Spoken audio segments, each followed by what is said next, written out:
Cześć kochani, znowu Was wita Janusz Dąbrowski. Najserdeczniej jak tylko potrafię, z serducha. O czym dzisiaj będziemy mówić? Posłuchajcie, no temat jak zwykle bardzo trudny, szczególnie tym razem trudny. Nowotwory. Przypomnę tylko, że zadaniem kanału jest wszechstronna promocja zdrowia, wszechstronna promocja wszechstronnych działań dotyczących zdrowia, sprawności pod każdym względem, i tej somatycznej, cielesnej, i duchowej, tej psychicznej, i tak dalej, i tak dalej. Jednego od drugiego nie można odróżnić, dlatego że wszystko ma związek jedno z drugim. Jesteśmy zgodnie z triadą Maxwella, e, body, czyli ciało, umysł i duch. To jest taka trójca, tak prawdę mówiąc, i to jest nierozdzielne. I teraz słuchajcie. Temat dzisiejszy będzie bardzo trudny, tak myślę, dla mnie przede wszystkim. Dla Was pewnie też, ale na pewno sobie poradzimy. Temat dlatego trudny, że oprę się o wyniki badań, potężnych badań naukowych, ale spokojnie. Nie będziemy tutaj cytować jakichś bardzo skomplikowanych rzeczy. Zajmiemy się tym, postaram się przetłumaczyć pewne historie no, na prosty taki język zrozumiały dla każdego. Chcę tylko powiedzieć, że też nie jestem naukowcem, nie znam się na wszystkich rzeczach. Tutaj doskonałym rozmówcą i doskonałą tłumaczką tego wszystkiego byłaby pani doktor nauk medycznych Marta Woźniak, z którą zrobiłem kilka wywiadów, wspólne prelekcje. Zresztą prowadzimy na konferencjach zdrowia w Radomsku, na które serdecznie Was zapraszam. Odbywają się co miesiąc, a więc wspólnie z doktor Martą prowadzimy wspólnie wykłady we dwójkę ostatnio, i myślę, że to nie koniec, raczej to będzie taka tradycja.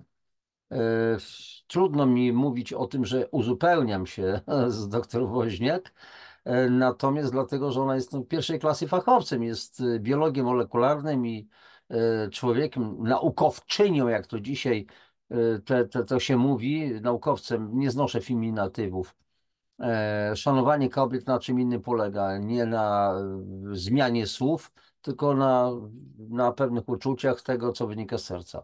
No ale mniejsza z tym. W każdym razie to doktor Marta Woźniak świetnie by to pewne rzeczy wytłumaczyła, bo jest po prostu fachowcem w danej dziedzinie, zna się na terminologii, nazewnictwie i tak dalej, i tak dalej, te wszystkie rzeczy. Natomiast no, myślę, że sobie poradzimy.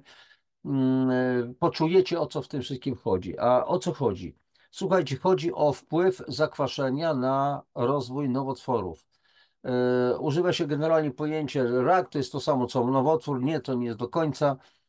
Każdy rak jest nowotworem, nie każdy nowotwór jest rakiem. To są takie drobiazgi w tej chwili, to jest nieistotne. Przyjmijmy, że wiemy, o co chodzi i tyle. Natomiast jest kwestia niezrozumienia kompletnie roli zakwaszenia i roli odkwaszania w dochodzeniu do zdrowia. Już w 1931 roku niemiecki profesor Otto Warburg odkrył pewne rzeczy, objawił to światu. Generalne wnioski z jego badań są bardzo proste. Rozwój rak, nowotwory generalnie bazują na zakwaszeniu. Na zakwaszeniu. Zakwaszenie istnieje. Dalej, drugim takim czynnikiem rozwoju nowotworu są braki tlenowe w organizmie, czyli najpierw pojawia się tak zwana hipoksemia, czyli braki tlenu we krwi tętniczej, czyli zmniejsza się stopień jej utlenowania, czyli zaopatrzenie krwi tętniczej w tlen, nie utlenienia, tylko utlenowania. Nieraz w swoich audycjach to o tym mówię, podkreślam. I jeżeli jest mało tlenu we krwi tętniczej, słabe zaopatrzenie tej krwi, to przeradza się na tak zwaną hipoksję, czyli braki tlenu w tkankach. Czyli mamy do czynienia z tak zwaną kwasicą metaboliczną niskiego stopnia, latentną, czyli bezobjawową. Od tego się gwałtownie nie umiera, od tego po prostu nie pada się na chodnik, pogotowie po nas nie przyjeżdża, natomiast są konkretne objawy takiego niedotlenienia ciągłego i ciągłego zakwaszenia permanentnego, trwającego wiele lat.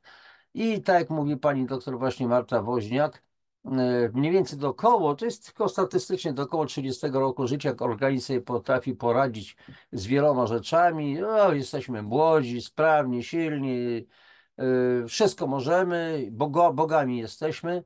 A później okazuje się, że w miarę upływu lat, i to akurat widać w wieku mniej więcej około 50 lat, czasami przed 40, powyżej 50 lekko, zaczynają się problemy, czyli te procesy destrukcyjne nabierają tempa. Dlaczego? Dlatego, że przez wiele lat nic nie zrobiliśmy, żeby zrekompensować jakieś straty, żeby przerwać łańcuch destrukcji. I to się wszystko nawarstwia. I takim destruktorem jest zakwaszenie. Mówimy o tym wiele razy, mówiłem o tym, no zresztą mam całą potężną listę dotyczącą, znaczy o nazwie odkwaszanie. Wielkimi literami znajdziecie, jak wejdziecie na playlisty, znajdziecie odkwaszanie wielkimi literami. To jest fakt, tam jest masa audycji, gdzie tłumaczę, na czym polega zakwaszenie. I tu jest, żeby zanim przejdziemy do meritum, to chcę jeszcze powiedzieć, że występuje tutaj cała masa niezrozumień. I nie rozumiem, dlaczego są niezrozumiałe pewne rzeczy. Wy macie prawo tego nie rozumieć, macie prawo, bo nie musicie się na wszystkim znać, tak samo jak ja przecież nie znam się na wszystkim. Nie mam pojęcia, jak działa komputer tak do końca, nie mam pojęcia, jak działa komórka, ale wy na przykład nie macie, wielu z was nie ma pojęcia, jak działa samochód, a jednak jeździcie, prowadzicie samochód. Ja posługuję się komórką, posługuję się laptopem. Nie ma problemu, umiemy to obsługiwać, ale nie wiemy, co w tych bebeszkach tam po prostu, jak to wszystko działa. Jakie tam są mechanizmy rządzące. I teraz, dlaczego mówię, że nie mogę zrozumieć, że niektórzy nie mogą tego zrozumieć? Mam pretensje, wybitnie mówię, mam pretensje do wielu lekarzy, nie wszystkich, wielu naukowców zajmujących się tą sprawą i do wielu dietetyków, którzy z racji wykonywanego zawodu, niektórzy oświadczają, że są otwarci na wiedzę i tak dalej. Guzik, prawda, nie są otwarci na wiedzę, bo z góry na przykład oświadczają, znam takie przypadki, że coś takiego zakwaszenie nie istnieje, nie ma sensu wyrzucać pieniędzy na suplementy, wystarczy się tylko racjonalnie odżywiać. Więc ja wielokrotnie powtarzam, proszę mi zdefiniować to pojęcie racjonalne odżywianie. Co ma zrobić Kowalski mieszkający w dużym mieście na 10. piętrze? Jak się ma racjonalnie odżywiać? Kiedy wychodzi o 6 czy o 7 rano do pracy, wraca o godzinie 17, gdzie tu kupić zdrową żywność i tak dalej.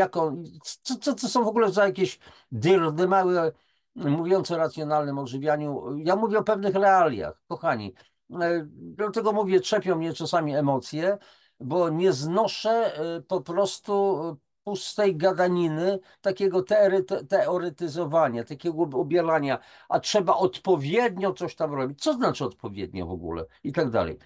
Czasami, przepraszam, będę sobie uleżę że sobie wtedy, kiedy się we mnie pali, szklaneczko wody, łykiem wody, czystej wody, pozbawionej wszelkich minerałów.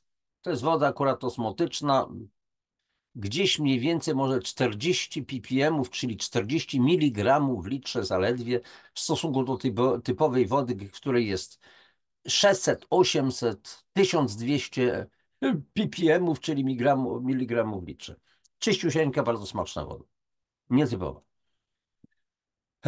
I więc nie rozumiem, jak ci ludzie, pozorni fachowcy, mogą mówić, że zakwaszenie nie istnieje. Jeżeli coraz więcej lekarzy, także w Polsce, naukowców mówi, że istnieje. O tym mówił profesor Warburg. I ci ludzie mówią, że nie da się zakwasić krwi i tak dalej, ale kto mówi o zakwaszeniu krwi, jeżeli tu jest mowa o zakwaszeniu tkanek, przekwaszeniu tkanek, przestrzeni międzykomórkowych, czyli tak zwanego interstycjum, czyli przestrzeni, w której pływają komórki nasze, jak ryby w oceanie, wielokrotnie o tym mówię, jak dziecko w wodach płodowych. I o to nam chodzi. Bo krew nawet w przypadku stanów chorobowych będzie miała prawidłowy alkaliczny odczyn. Średnio 7,365, mniej więcej 7,35, 7 powiedzmy 40. A więc chodzi o zakwaszenie tkanek. zakwaszenie tkanek. A czynnikiem powodującym zakwaszenie tkanek są jony wodorowe, dodatnie jony wodorowe H+. Dlatego mamy do czynienia ze skalą pH, potencja hydrogenii z łaciny, czyli potencjał jonów wodorowych. To jony wodorowe decydują o zakwaszeniu. Im wyższy jest potencjał tych jonów wodorowych, zaraz będziemy mówić, z czego one się biorą, tym wyższe jest zakwaszenie. Czyli niższe pH, wyższe zakwaszenie, wyższy stopień zakwaszenia, czyli niższe pH. Skala pH to jest, słuchajcie, od 1 do 14, czyli 1 to jest maksymalne stężenie jonów wodorowych, czyli sam kwas, 14 sama zasada.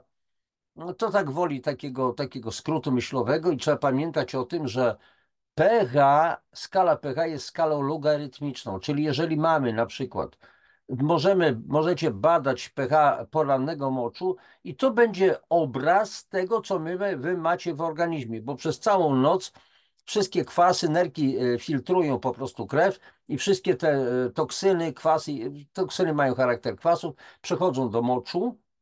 I jeżeli siusiamy na tak zwany papierek lakmusowy, specjalny papierek do badania pH porannego moczu, on przykładowo pokazuje, to jest skala barwna, przy okazji tej skali barwnej odpowiada skala liczbowa, wykazuje na przykład, że jest 5. I to jest zgodne z normą medyczną. 5. Wszystko jest w porządku. Zgodnie z normą medyczną, która jest normą statystyczną, a nie fizjologiczną. A tymczasem wasz poranny mocz u zdrowej osoby powinien wynosić 7,74 i w związku z tym, popatrzcie, jest 5, 6, 7. Piątka jest 10 razy silniejszym kwasem od szóstki. Szóstka jest 10 razy silniejszym kwasem od siódemki, co oznacza, że piątka jest 100 razy, 10 razy 10 silniejszym kwasem od siódemki. Trzeba zrozumieć, że te kwasy, które mamy w organizmie, przez wiele lat, jeżeli nie alkalizujemy organizmu, po prostu żrą nas, przepraszam za eufemizm, żrą nas od środka. Czyli poloneza czas zacząć, rzekła rdza. To kiedyś tak się mówiło w latach PRL-u o naszych samochodach marki Polonez. Poloneza czas zacząć, rzekła rdza. I teraz, jeżeli to trwa permanentnie przez 20, 30, 40 lat, tak systematycznie nas coś podżera, to co, nie będzie to efektu, skutków? Przez to ciągle wywołuje stany zapalne, które nie są likwidowane na czas. Organizm zaczyna się bronić. Oczywiście broni przede wszystkim pH, alkalicznego pH krwi, zasadowego pH krwi, tego 7,365 średnio, powtarzam, i ściąga potrzebne minerały z naszych włosów, zębów, kości, paznokci, mazi stawowej, chrząstki. Tam zaczyna tego brakować. Włosy wypadają, osłabione są mieszki włosowe, cebulki włosowe, zęby zaczynają nam lecieć, paznokcie są w niezbyt dobrym stanie, grzybice się przyplątują, grzybica zewnętrzna stóp na przykład, czy dłoni, czy grzybica wewnętrzna.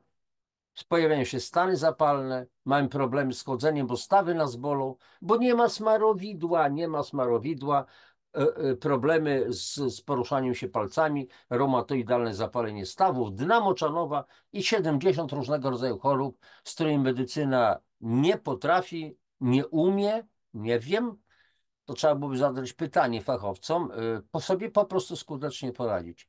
A więc kończąc ten etap wstępny, jest niezrozumienie, czym jest pH, czym jest zakwaszenie u tych ludzi, którzy mienią się fachowcami. Oni tego nie rozumieją, a ja nie rozumiem, dlaczego oni tego nie rozumieją.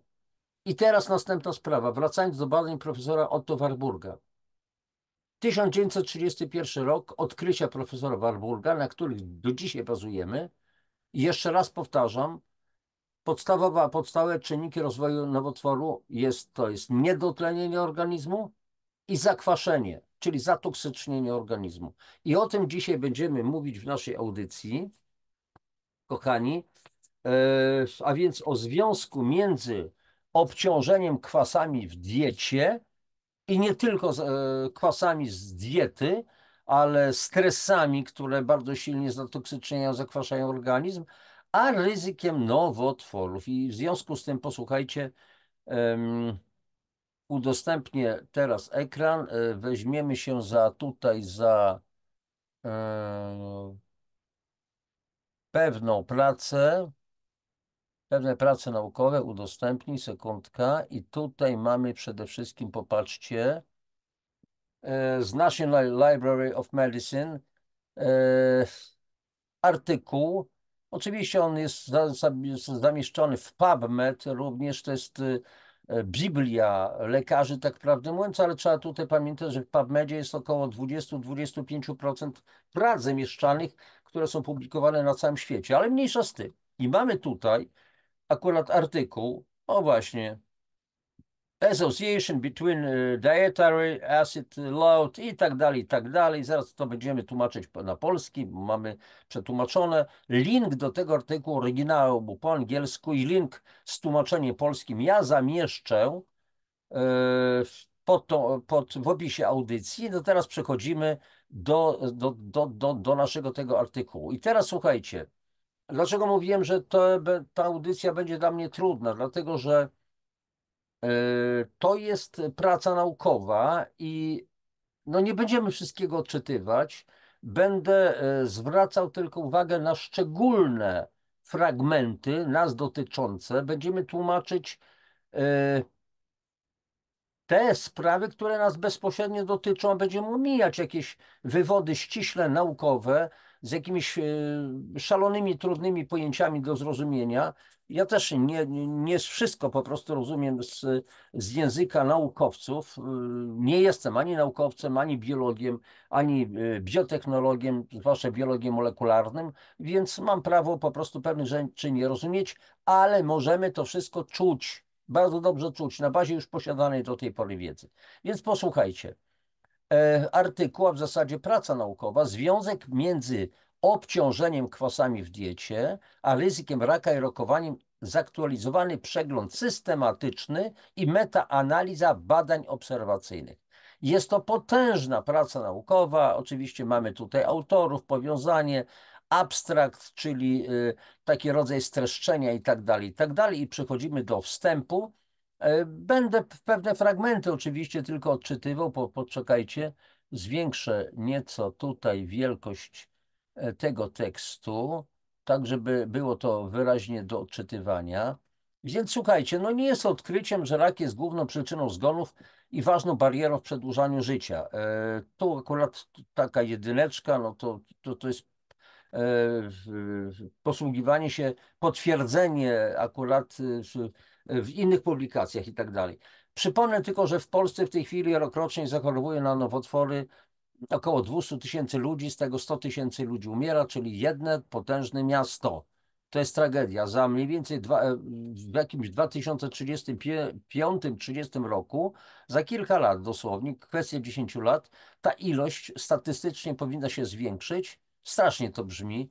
Ma zachorowywać rokrocznie w Polsce 300 000 ludzi i umierać rokrocznie 150 000 nowotworów i rak ma się stać pierwszą przyczyną, podstawową przyczyną nadumieralności Polaków, bo w tej chwili pierwszą podstawową przyczyną są choroby układu krążenia, około 140 000 zgonów rocznie. Jeszcze raz powtarzam, rak to jest 100 000 zgonów rocznie. A więc dobrze, na całym świecie w 2020 roku zdiagnozowano ponad 19 milionów nowych przypadków nowotworów, a prawie 10 milionów zgonów z powodów nowotworów miało miejsce. Większość nowotworów była spowodowana złożoną etiologią, taką jak czynniki środowiskowe, genetyczne, ciągle te geny i styl życia. A dowody sugerują, że ponad 40% zgonów, czyli 40 zgonów na 100 z powodu nowotworów można zapobiec poprzez zmianę stylu życia, w tym diety. I ze względu na potencjalną interakcję między żywnością a składnikami odżywczymi, badania wzorców żywieniowych lub ogólnej jakości diety mogą lepiej mierzyć wpływ diety na wyniki zdrowotne. I oczywiście za każdym razem zwracajcie Państwo uwagę, kochani, na te wskaźniki 4, 5 i tak dalej, dlatego tu się pojawia od razu źródło. A więc na przykład KTK, wzorce żywieniowe, skutki zdrowotne i tak dalej, opublikowane w PubMed, między innymi Crossref, Google Scholar i tak dalej, i tak dalej. A więc wszystko to jest udokumentowane, to jest typowa praca badawcza. I teraz jest coś bardzo ważnego, kochani.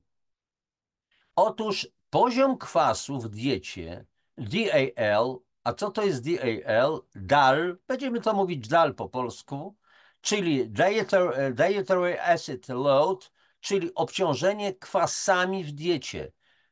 Albo inaczej poziom kwasu w diecie. Jak będziemy później używać tego pojęcia DAL, to ja będę przypominał ewentualnie poziom kwasu w diecie albo obciążenie kwasami w diecie. Ale już zapamiętajcie, DAL, czyli kwasy w diecie, kwasy w diecie, kwasy w diecie. Więc poziom kwasu w diecie jest jednym ze wskaźników oceny jakości całej diety. Uwaga, co znaczy dieta? Z greckiego sposób odżywiania się. Bo my mamy często takie tendencje, o Boże, muszę pójść na dietę. Co to jest dieta? To jedynie sposób odżywiania się. Może być to dieta marchewkowa, cały czas jem marchewki. Albo dieta kapuściana, no jem kapustę w różnej postaci, tak? Albo dieta fast foodowa, czyli wcinam to, co oferują nam fast foody. A więc poziom kwasu w diecie DAL jest jednym ze wskaźników oceny jakości całej diety, sposobu naszego odżywiania się, który dostarcza pełniejszych informacji na temat spożycia substancji przez osoby badane. I teraz dalej. Niedawno zaproponowano, że wyższy DAL, czyli wyższy poziom kwasu w diecie, reprezentujący spożywanie diet charakteryzujących się większym spożyciem mięsa i jaj oraz mniejszym spożyciem warzyw i owoców, może prowadzić do zmian lub braku równowagi w pH krwi i równowadze kwasowo-zasadowej. I teraz uwaga. Mówi się, że krwi nie można zakwasić, ależ można, tylko krew bardzo trudno jest zakwasić. Nawet kiedy ciężko chorujemy, kiedy pojawia się cukrzyca, dna moczanowa, RZS, czyli reumatoidalne zapalenie stawu i cały szereg innych chorób, pH krwi będzie alkaliczne, bo organizm będzie bronił tego alkaliczności, zasadowości krwi. To ma być 7,365 średnio. Natomiast mówimy tutaj o równowadze kwasowo-zasadowej i to dotyczy tkanek całego organizmu. Oczywiście nie ma czegoś takiego jak jedno pH w organizmie, bo nawet w ustach, w poszczególnych odcinkach jelit jest to troszeczkę inne, ale generalnie pH tkanek ma być lekko alkaliczne. Lekko alkaliczne. Ja zresztą piszę o tym właśnie w mojej książce. Gdzieś tutaj mam, w tej chwili pod ręką nie mam, nieważne, ale czego mogłeś nie wiedzieć jeszcze o zakwaszeniu organizmu i skutecznym odchudzaniu. I teraz dalej. DAL, czyli poziom kwasu w diecie, można obliczyć na podstawie potencjalnego obciążenia kwasem nerkowym, tak zwana skala PRAL, a ta skala PRAL z kolei to na razie was zasypię tymi określeniami. To jest wskaźnik oceny potencjału kwasotwórczego, czyli potencjalne obciążenie kwasem nerek. Jeżeli po prostu kwasy silnie obciążają nerki, to inaczej wyłączają nerki z działania. Dochodzi do hypoadrenii, czyli czegoś, co w oficjalnej medycynie nie istnieje, czyli wyczerpania nadnerczy. Jeżeli dojdzie do wyczerpania nadnerczy, czyli hypoadrenii, zaczynają się silne procesy zapalne w całym organizmie i dochodzi, słuchajcie, to jest w ogóle praprzyczyna tych ponad 70 chorób, z którymi medycyna nie umie, czy też nie chce sobie kompletnie poradzić. I tutaj są jeszcze dalsze takie różne historie naukowe, więc ja tego nie będę czytał, ale uwaga, to, co jest dla nas ważne. Dowody eksperymentalne wykazały, że kwaśne środowisko ma łagodny wpływ na przeżycie komórek nowotworowych i sprzyja inwazji i przerzutom nowotworów. I tutaj znowu po prostu, proszę bardzo, konkretne prace naukowe. LAMC2 moduluje kwasowość mikrośrodowisk, aby promować inwazję, migrację komórek raka trzustki i tak dalej, i tak dalej. Nie wchodzimy w te tematy, bo nie zrozumiemy. Ja też wielu rzeczy nie rozumiem. Nie wiem, co to jest LAMC2, załóżmy i tak dalej. Nieważne. Są to jakieś substancje, które naukowcy znają, które badają. Jeszcze raz powtarzam, kwaśne środowisko ma łagodny wpływ na przeżycie komórek nowotworowych i sprzyja inwazji i przerzutom nowotworów. Przerzuty, czyli tak zwana metastaza. Metastaza, czyli przerzuty, to jest podstawowa przyczyna umieralności z powodu nowotworów. Nie sam guz, tumor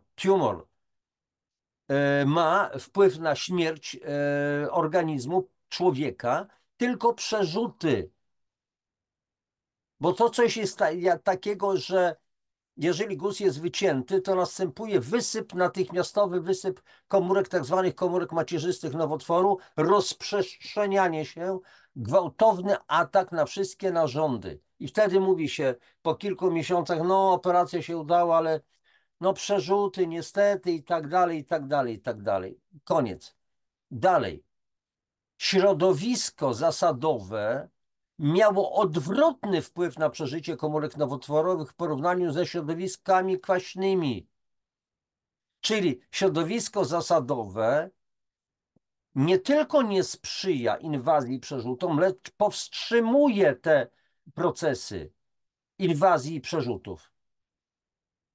Kilka badań obserwacyjnych sugeruje również, że DAL, czyli wysoki poziom kwasów, jest pozytywnie powiązany z niektórymi chorobami przewlekłymi, takimi jak zespół metaboliczny i cukrzyca typu 2. A więc znowu macie tutaj dowody naukowe. Proszę bardzo, to też dla tych domorosłych cenzorów, czy też niezależnych weryfikatorów informacji. Macie jak na dłoni. Jeżeli ktoś z was zechce zarzucić mi, że mówię nieprawdę, to znaczy, że zarzucacie nieprawdę naukowcom, których ja tutaj pokazuję, cytuję i tak dalej. Co tu jeszcze? W 2016 roku dwaj naukowcy, Fenton i Huang, przeprowadzili przegląd systematyczny, znaleźli tylko jedno badanie skupiające się na związku między DAL a ryzykiem raka, co sugerowało zerowe wyniki. Ale co ciekawe, w ostatnich latach opublikowano wyniki kilku badań epidemiologicznych, ale ich wyniki były kontrowersyjne. I okazało się, że na przykład duże badanie kohortowe z udziałem 43 570 uczestników wykazało, że spożywanie żywności o wysokiej zawartości DAL, czyli silnie kwasotwórcze, zwiększa ryzyko raka piersi. Proszę bardzo, pokazuję następną pracę naukową. Wyższe obciążenie kwasami zależne od diety jest powiązane z ryzykiem raka piersi. Wszystko w temacie. Z kolei badania kohortowe obejmujące 27 096 ludzi, palaczy płci męskiej, wykazało istotny związek między wysokim DAL, czyli wysokim poziomem obciążenia kwasami w diecie, a zwiększonym ryzykiem raka pęcherza moczowego. I znowu tutaj, słuchajcie, jest praca naukowa. Tak przy okazji ja się uczę, wy się uczycie, w jaki sposób czytać tego typu prace naukowe. I dla nas, jeszcze raz powtórzę, nie tyle są istotne, jak ci naukowcy badają, ile wnioski z badań. Co tu jeszcze? Autorzy piszą, biorąc pod uwagę kontrowersyjne ustalenia, a także obecny brak dowodu wysokiego szczebla na tę kwestię, przeprowadziliśmy niniejsze badania, aby lepiej zrozumieć i zbadać wyżej wymieniony temat, czyli czyli związek między obciążeniem kwasami w diecie, a ryzykiem raka. ryzykiem nowotworów. I teraz słuchajcie, nie będę tutaj czytał tego wszystkiego i tak dalej. Czyli jaka była strategia tych badań, jakie są definicje obciążenia w diecie i tak dalej, jak dokonywano selekcji, wykluczenia badań, to wszystko w razie czego dla zainteresowani będą mogli poczytać, bo link dołączę. Natomiast będą, słuchajcie, ważniejsze rzeczy, spokojnie, tylko muszę co tutaj spokojnie przesuwać, scrollować to wszystko. Mm, momencik. No właśnie wynika. Posłuchajcie, do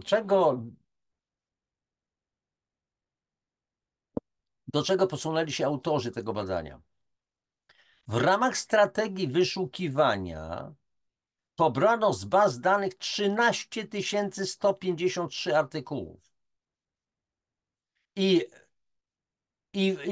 i pracowano na bazie tej potężnej ilości badań naukowych. W każdym razie praca była potężna i tu są schematy pewnych badań i tak dalej, i tak dalej. W tej chwili to nas nie interesuje. Zobaczcie, ile tutaj tego wszystkiego jest. To trzeba naprawdę być świetnym fachowcem, żeby to wszystko zrozumieć.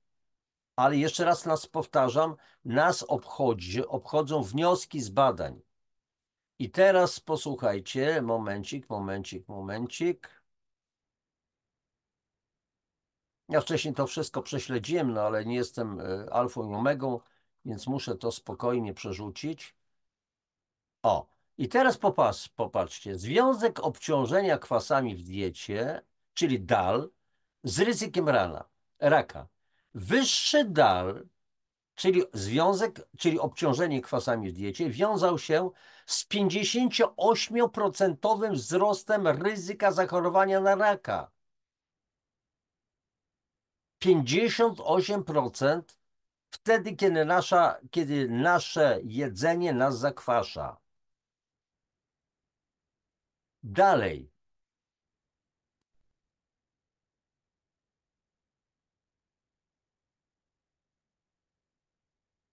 Ryzyko zachorowania, znaczy w jednym z badań przeprowadzonych poza Azją, ryzyko zachorowania na nowotwory wzrosło o 57%. Odpowiednio przy wysokim PRAL, czyli wskaźniku oceny, znaczy potencjalnego obciążenia kwasem nerek. I co jeszcze dodatkowego?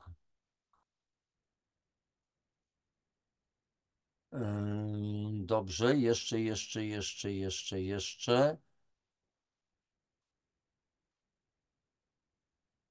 I teraz posłuchajcie, według naszej najlepszej wiedzy, niniejszy przegląd jest najbardziej kompleksowym badaniem opisującym związek między DAL, czyli obciążeniem kwasami w diecie, a ryzykiem raka i noworokowaniem. Wyniki tego przeglądu systematycznego i metaanalizy wykazały, że wyższy DAL, czyli wyższe, silniejsze obciążenie kwasami w diecie, może być niekorzystnym czynnikiem wpływającym na ryzyko raka i rokowanie. Uwaga jeszcze, przyczepię się do słów może być. Posłuchajcie, w naszym takim normalnym rozumieniu, pojmowaniu, stosowaniu, my nie używamy jako zwyczajni ludzie kowalscy, może być. Mówimy, jest absolutnie niekorzystnym czynnikiem, natomiast naukowcy, ponieważ nie mają jakichś takich twardych absolutnie jakichś dowodów, badań, więc posługują się takim eufemizmem, może być i tak dalej. Czytajmy, że wyższy DAL, czyli wyższe obciążenie kwasami, jest absolutnie niekorzystnym czynnikiem wpływającym na ryzyko raka i rokowania. Odkrycia te konsekwentnie wykrywano w licznych podgrupach i analizach wrażliwości. I ja tutaj dodam od siebie.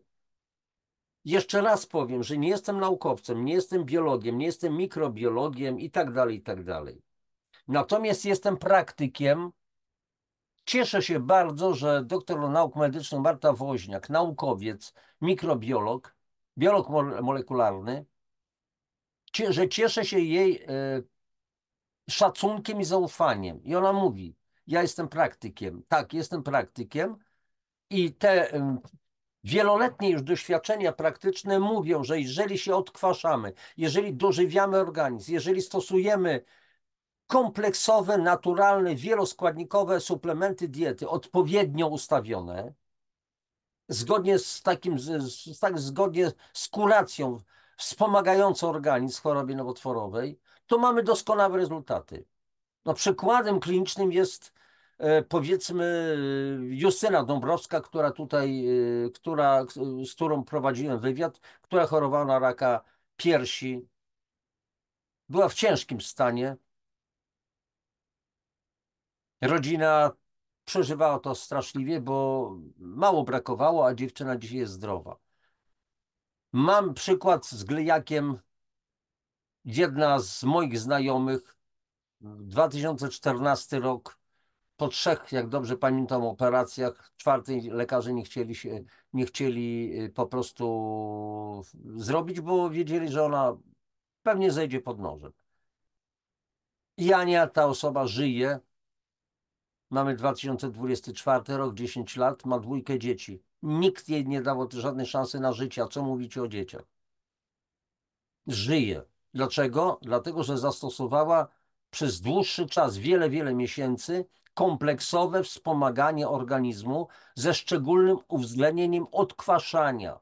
Mówię o tym wyraźnie. Ludzie kochani, istnieje kuracja wspomagająca. Czy ona jest panaceum? Nie, nie jest też panaceum. Nikt nie da gwarancji.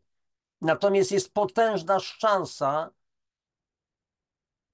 na uzdrowienie, na wyzdrowienie, na samoleczenie, bo organizmowi trzeba dać szansę, dać wszystko, zrobić wszystko, żeby usunąć toksyny, żeby ograniczyć wszystkie czynniki destrukcyjne, które powodują rozwój raka, wzmocnić układ odpornościowy, żeby organizm potrafił sobie poradzić. I nie wiem czemu, dalej moje niezrozumienie jest, dlaczego ci, którzy powinni to rozumieć, którzy mają wiedzę, którzy mogą to przeanalizować, dlaczego oni tego nie rozumieją i zamykają się w jedynie słusznych rozwiązaniach. Tego nie jestem w stanie zrozumieć. I teraz dalej.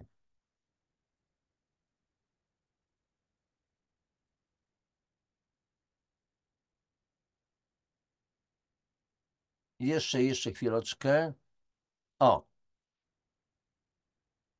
Analizy podgrup sugerują, że dal, czyli obciążenie kwasami w diecie, był dodatnio powiązany z ryzykiem zachorowania na raka. Dodatnio powiązany, to znaczy, że wysoki poziom kwasów w diecie promował zachorowania na raka, sprzyjał zachorowaniom na raka u osób powyżej 50 roku życia. I oczywiście, rzeczywiście, Frasetto to jest, jak dobrze pamiętam, to jest pani naukowczyni. Frasetto i inni odkryli, że rosnący wiek był związany ze stopniowym pogarszaniem się kwasicy metabolicznej o niskim nasileniu.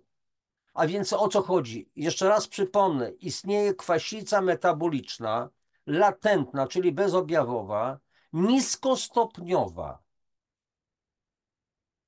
I ta kwasica metaboliczna utrzymuje się przez wiele, wiele lat, powoduje stany zapalne i działa destrukcyjnie na cały organizm i sprzyja powstawaniu nowotworów. To jest tylko kwestia czasu. Jak mówi doktor nauk medycznych Brygida Adamek, o której wielokrotnie bywam na wykładach, ona mówi krótko. Raka się hoduje w przeciągu 7-10 lat. On nie powstaje od tak. To, że odkryją raka, odkryją nowotwór, to nie oznacza, że on powstał wczoraj. A więc kiedy mamy zapobiegać tej chorobie? Kiedy przyszliśmy na świat, a nawet wcześniej. A najlepiej wtedy, kiedy jeszcze się dobrze czujemy. To jest profilaktyka. A nie profilaktyką jest wcześniejsze badanie po to, żeby wykryć chorobę na wczesnym etapie i ją leczyć. Metodą wytnij, otruj, spal. I teraz dalej. Zmiany wydawały się najbardziej uderzające, począwszy od około 50 roku życia. Ponadto potencjalne długoterminowe skutki diet kwasotwórczych dodatkowo pogłębiają pogorszenie czynności nerek zwykle spowodowane starzeniem się. No nie, tutaj, kochani, no nie ma tak, że starzenie jest przyczyną śmierci. No, zachodzą procesy destrukcyjne, których nie powstrzymujemy i sprawa załatwiona. Alexis Carrel, francuski naukowiec, noblista, hodował, jak dobrze pamiętam, przez 30 lat komórki kurczaków w pożywkach i one żyły, żyły i żyły. Wymieniał tylko pożywkę, cały czas była czysta pożywka, najlepsze jakieś tam warunki do rozwoju i te komóreczki kurczaków żyły. Cały czas. Nic się nie działo, nie umierały. A więc w takim razie nie może być tak, że no śmierć następuje w wyniku starzenia się. To jest znowu jakaś bzdura niezrozumiała. Starzejemy się, bo wyczerpują się nasze systemy. Następuje destrukcja, ale nie w wyniku starzenia się, tylko w wyniku życia, traum, niewłaściwego prowadzenia stylu życia i tak dalej, i tak dalej. Co jeszcze? W porównaniu z wynikami badania PRAL, czyli obciążenia nerek kwasami, ryzyko nowotworu uznano za znacznie wyższe w badaniu NEAP. Nie chcę w tej chwili tłumaczyć, o co tutaj chodzi. Karm się, że zarówno PRAL, jak NEAP są zbliżone do dalszego obciążenia kwasami w diecie i silnie skorelowane. A więc w takim razie okazuje się, że obciążenia tutaj z całej reszty wynika, że wszelkie wskaźniki mówiące o tym, że rośnie zakwaszenie organizmu, czyli spada pH, bo jeszcze raz powtarzam, zdrowe pH sprzyjające nam porannego moczu, który to poranny mocz, wyniki tego porannego moczu pH mówią o tym, co mamy w środku, czy mamy dużo kwasów, czy mamy raczej te płyny ustrojowe zalkalizowane. A więc jeżeli mamy piątkę na przykład i cały czas przez wiele lat mamy 5, 5, 5 zamiast 7, czyli stężenie kwasów 100 razy większe niż dopuszczalne fizjologiczne, to w tym razie to świadczy o tym, że to silne zakwaszenie jest po prostu faktorem, czynnikiem powodującym wzrost ryzyka raka nowotworów, zwłaszcza tutaj w tym przypadku, w tych badaniach raka piersi i tak dalej, i tak dalej. I teraz wyniki naszych analiz podgrup wykazały, że DAL, czyli silne obciążenie kwasami diety, zwiększa ryzyko raka piersi i trzustki. Kochani, na pewno wiecie, że rak trzustki, no, lekarze mówią, że to jest exitus, czyli zejście śmiertelne. Nie da się go wyleczyć. A co jeśli się da? A co jeśli się da? I teraz zobaczcie. PRAL jest odwrotnie skorelowany ze spożyciem warzyw. Co to oznacza? To znaczy, że obciążenie kwasami nerek jest odwrotnie skorelowane ze spożyciem warzyw, czyli im więcej warzyw jemy, tym mniejsze jest obciążenie kwasami nerek, tym mniejsze jest niebezpieczeństwo wyczerpania nadnerczy, tym mniejsze jest niebezpieczeństwo pojawienia się licznych chorób. Dalej, natomiast fitochemikalia zawarte w warzywach mogą przyczyniać się do obniżenia poziomu receptora naskórkowego, czynnika wzrostu, o którym wiadomo, że jest głównym czynnikiem stymulującym wzrost wyłącznie w przypadku raka piersi. W jednej z moich playlist Zdrowie, suplementacja, odporność jest mowa o tym, jak fitochemikalia, czyli naturalne składniki zawarte w roślinach, przeszkadzają powstawaniu komórek nowotworowych i rozprzestrzenianiu się nowotworu. Dalej. Ponadto stwierdzono, że kwasica metaboliczna zmniejsza poziom krążącej adiponektyny, jest taka substancja, poprzez hamowanie transkrypcji genu adiponektyny. I teraz badania sugerują, że wysoki poziom adiponektyny wpływa na ryzyko raka trzustki. Dalej. Ponadto już wcześniej odkryliśmy, że wyższe spożycie czerwonego mięsa i nabiału było statystycznie powiązane ze zwiększonym ryzykiem raka piersi i trzustki.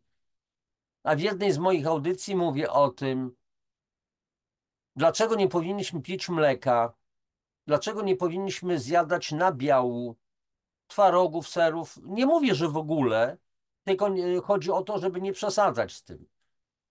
Bo nie lubię żadnego fanatyzmu, więc raz na jakiś czas jaki to problem. Masz ochotę na jogurcik, na jogurt na przykład truskawkowy zjedz, z czymś tam innym zjedz sobie. Natomiast nie może być to nagminne. Dalej. Kilka badań wykazało, że spożywanie diety bogatej w dal, ciągle przypominam, czyli diety silnie obciążonej kwasami, może wiązać się z gorszym rokowaniem u pacjentów chorych na raka. W badaniach wykazano, że wyższy dal był powiązany ze śmiertelnością związanym z rakiem piersi, śmiertelnością całkowitą. Ponadto jeden z badaczy W i inni, proszę bardzo, WT, XU, FC, WANK i tak dalej, poziomy hemoglobiny A1C modyfikują powiązanie między obciążeniem kwasami w diecie nawrotem raka piersi. Słuchajcie, kochani, przepraszam, że ja tutaj to cytuję, to jest tak, to jest w zasadzie na bazie takiego marginesu no sami możecie to sobie po prostu poczytać, ale po prostu przytaczam jako pewien rodzaj dowodu. Nie oznacza to, że mamy to doskonale rozumieć, czytać i tak dalej, ale ponadto ci badacze również stwierdzili tę samą tendencję wśród 3081 pacjentek w Stanach Zjednoczonych chorych na raka piersi. Inni z kolei zasugerowali jednak, że dalej nie ma związku z całkowitym przeżyciem chorych na raka. Trzeba być uczciwym, że są jakieś tam badania, które sugerują odwrotnie. Ale jeszcze raz powtarzam, wiecie co weryfikuje badania? Praktyka. Moja praktyka i praktyka licznych ludzi, którzy robią w Polsce tę samą kurację, tak zwany kompleksowy program zdrowia, który bazuje na odkwaszaniu, na wspomaganiu organizmu wszechstronnym, te nasze wyniki mówią wyraźnie, że są rewelacyjne wyniki, rewelacyjne efekty. Więc my możemy nie mieć żadnych badań naukowych i tak dalej, których się dopominają po prostu niewierni Tomasze, tylko widać, że to działa. No po prostu to działa i koniec, kropka. Więc kto chce jeszcze dowodów? Być może w najbliższej przyszłości zrobię audycję z dowodami, być może zrobię wywiad z panią Gabrielą Kuklą, głównym organizatorem konferencji Zdrowia i Współpracy w Radomsku, która opowie o tych wynikach badań i zrobimy oddzielną audycję, gdzie będę pokazywał na slajdach konkretne, oczywiście zaczerwienionymi danymi strategicznymi wielu ludzi, którzy wyszli po prostu z ciężkich chorób. Jak widzicie, no znowu się emocjonuje, ale nowotwory to jest temat bardzo emocjonujący. Dla mnie osobiście bardzo emocjonujący, dlatego że nie zgadzam się nie ma mojej zgody na to, żeby nadal okłamywano ludzi, że jedynie metoda wytnij, otruj, spal jest skuteczna. Że medycyna ma leki na komórki macierzyste nowotworu, to jest bzdura ewidentna. Ewidentna bzdura. Nie ma żadnych leków na metastazę. Czyli leku, które wyeliminują komórki macierzyste nowotworu. Co jeszcze tutaj?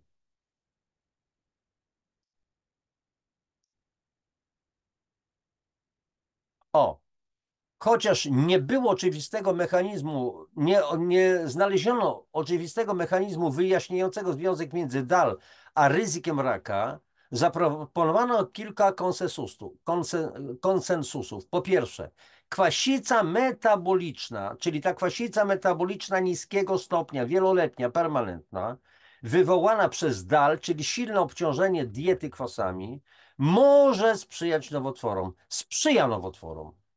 Dlatego, że odwrotne odżywianie, alkalizacja organizmu wyprowadza ludzi z nowotworów. Wykazano, że brak równowagi kwasowo-zasadowej reguluje aktywność molekularną, w tym czynnik wzrostu insuliny 1. IGF-1 i tak dalej, aktywację steoklastów, które mogą pośredniczyć w występowaniu i promowaniu raka. Dalej. Ponadto diety wytwarzające kwasy często zawierały dużo białek zwierzęcych i przetworzonych oraz niską zawartość owoców i warzyw, co wiązało się z większym działaniem rakotwórczym. Słuchajcie, czasami mnie śmieszy poszukiwanie w badaniach tego, co wiedzą praktycy. Odniosę się do moich doświadczeń z moją babcią, jak byłem małym smarkaczem i pamiętam kiedyś potłukłem kolana, a to nie raz, przecież się zdarzało, to babcia wzięła liść kapuchy, rozbiła go albo liść babki, zwyczajny lub lancetowate, przyłożyła taki liść na moje pokrwawione kolano, obwiązała to szmatką lnianą i sprawa załatwiona i wszystko było dobrze. Ale babcia robiła to nielegalnie, bo dopiero kilkanaście lat temu naukowcy z Finlandii udowodnili, że faktycznie kapusta ma działanie lecznicze. Babcia od wielu lat już nie żyje, a więc robiła wcześniej to nielegalnie zwyczajnie. Bez żadnych dowodów naukowych. Ale była taką wiejską znachorką. Może ja coś przejąłem i tak dalej.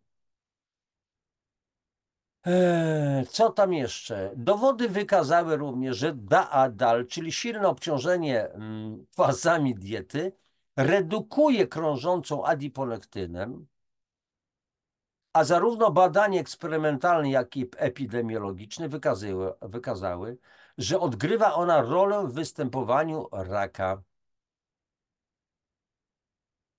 Na temat adiponektyny to chyba sobie zrobimy pewną audycję oddzielnie. I teraz słuchajcie, jeśli chodzi o lokowanie w przypadku raka, istniało kilka badań mających na celu interpretację tego zjawiska. Wykazano, że kwasica metaboliczna, ta niskostopniowa, latentna, czyli bezobjawowa, permanentna, wieloletnia, stymuluje przerzuty raka w modelach komórkowych zwierzęcych. Ponadto kwasica metaboliczna powoduje zmniejszenie poziomu endogennych wodorowęglanów, które neutralizują kwasy. A trzeba pamiętać o tym i będą na ten temat audycje, że komórki nowotworowe, które wewnątrz są lekko alkaliczne, potrafią zakwasić swoje zewnętrzne strefy po to, żeby nie dotarły do tych komórek nowotworowych komórki układu odpornościowego, których zadaniem jest niszczenie komórek nowotworowych. A więc rodzaj takiego chemicznego pola, przez które nie są w stanie przedrzeć się nasze siły specjalne, których zadaniem jest wyeliminowanie naszych wrogów. A więc jeszcze raz, kwasica metaboliczna powoduje zmniejszenie poziomu endogennych, czyli wewnętrznych, wytwarzanych w naszym organizmie wodorowęglanów. Przykładem wodorowęglanu jest zwykła soda, NaHCO3, czyli inaczej kwaśny węglan sodu. Mówimy wodorowęglan, bo jeden wodór NaHCO3, ten wodór nadaje pewien stopień kwasowości, dlatego mówimy wodorowęglan, albo inaczej kwaśny węglan, bez słowa wodoro, bo jeżeli już jest kwaśny, to słowo kwaśny zastępuje słowo wodoro. A więc znowu NaHCO3, chemiczna nazwa. A więc endogennych wodorowęglanów, które neutralizują kwasy. Oczywiście, bo soda neutralizuje kwasy. Z tym, że to jest wodorowęglany endogenne wewnętrzne, jeszcze raz powtarzam. Badania przekrojowe wykazało, że niższy poziom wodorowęglanów był związany z utratą masy mięśniowej. Oczywiście dochodzi do sarkopenii, czyli zmniejszenia masy mięśniowej, wysychania mięśni. Ja w swojej kluczowej publikacji "Czego mogłeś nie wiedzieć o zakwaszeniu organizmu i skutecznym odchudzaniu" mam rozdział, jak zakwaszenie przeciwdziała budowie masy mięśniowej u sportowców. A więc mamy być odkwaszeni, bo inaczej tracimy masę mięśniową. A więc niższy poziom wodorowęglanów był związany z utratą masy mięśniowej i gorszą funkcją organizmu. Jako prekursory zasad potas, magnez i wapń mogą hamować przerzuty i wzrost komórek nowotworowych. Jako prekursory zasad potas, magnez i wapń mogą hamować przerzuty i wzrost komórek nowotworowych. I są substancje, ja takie substancje stosuję,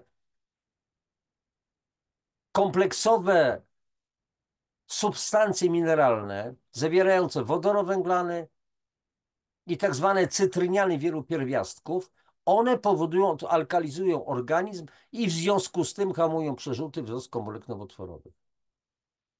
I teraz słuchajcie, chyba to będzie takie rodzaje podsumowania. Główną zaletą badania było to, że niniejsze badanie było najbardziej kompleksowym przeglądem systematycznym, mającym na celu oszacowanie związku między obciążeniem diet kwasami, czyli dietami generującymi wysoki poziom kwasów, a ryzykiem rokowania w przypadku raka.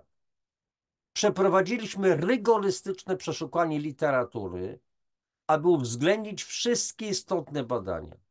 Uwzględniając cechy badania, główne korekty dotyczące zmiennych zakłócających, przeprowadzono analiz podgrup, wrażliwości i metaregresji w celu zbadania możliwych źródeł heterogeniczności. I tak dalej, i tak dalej. Posłuchajcie, nie będę tego czytał dalej. W każdym razie jest to naprawdę bardzo silne badanie, bardzo mocne pod względem po prostu naukowym. I już koniec. Podsumowując, bieżący przegląd systematyczny i metaanaliza wykazały, że wyższy czyli inaczej diety kwasotwórcze, był powiązany ze zwiększonym ryzykiem złym rokowaniem w przypadku nowotworów. Uzasadnione były dalsze badania prospektywne na dużą skalę w celu zbadania roli w różnych nowotworach. I to, kochani, na tyle. No tutaj jeszcze posłuchajcie, autorskie wykłady, kto to zrobił, finansowanie, konflikt interesów i tak dalej, i tak dalej. Wszystko jest, co potrzeba. Kończę udostępnianie. Jak widzicie, nie było to łatwe dla was, ale i dla mnie również. No mam nadzieję, że wnioski wyciągamy w sposób bardzo prosty. Wysokie obciążenie organizmu kwasami promuje nowotwory. Albo nie damy się im, albo im się damy. Albo zmienimy swój styl życia, zmienimy swoją świadomość, zaczniemy inaczej myśleć, wprowadzimy śmiech do swojej diety, wprowadzimy pozytywny stosunek do życia, wprowadzimy pragnienie życia, cieszenie się życiem, wprowadzimy w związku z tym zmiany, picie czystej wody, dobrze byłoby alkalicznej, o wysokim, ujemnym potencjale redox. Jeżeli ktoś będzie zainteresowany, daje namiary na ludzi, którzy się tym zajmują, zapewnią wam odpowiednie urządzenia. Mówię to otwarcie. Dalej, jeżeli nie zmienimy swoich nawyków żywieniowych, a więc trzeba się pozbyć nadmiaru mięsa, nadmiaru białka zwierzęcego, czyli sery, twarogi, mleko i tak dalej. Odwołuję się do audycji, dlaczego nie powinniśmy pić mleka. Tam też wyjaśniam pewne historie. Jeżeli nie wprowadzimy więcej warzyw, jeżeli nie przestaniemy pić słodkich soczków, obżerać się lodami, pić po 4, po 5 kaw dziennie, jeżeli nie przestaniemy pić Coca-Coli, jeżeli będziemy się odżywiać fast foodami, czyli inaczej junk foodami, czyli śmieciowym żarciem, bo fast food, szybkie żarcie, junk food, śmieciowe żarcie i to się wszystko zamieni na dead food, czyli śmiertelne żarcie. Jeżeli tego nie zrobimy, no to będziemy chorować. W organizmie będą się pojawiały stany zapalne, a permanentne stany zapalne, takie wyobraźcie sobie, że tak przez 2 lata, ja wam to tutaj, albo sami sobie wiercicie o cały czas, tak bez przerwy wiercicie taką no, dziurkę, że tak powiem. Jeżeli weźmiecie na przykład kawał pręta metalowego, załóżmy, o tutaj będzie lepiej widać, ten długopis ciemniejszy, to będzie drut i tak będziecie łamać go w jedną, w drugą, to co się stanie z tym drutem? Pęknie wcześniej czy później. Nie wytrzyma. Tak samo nasz organizm nie wytrzymuje. Ile lat może wytrzymywać?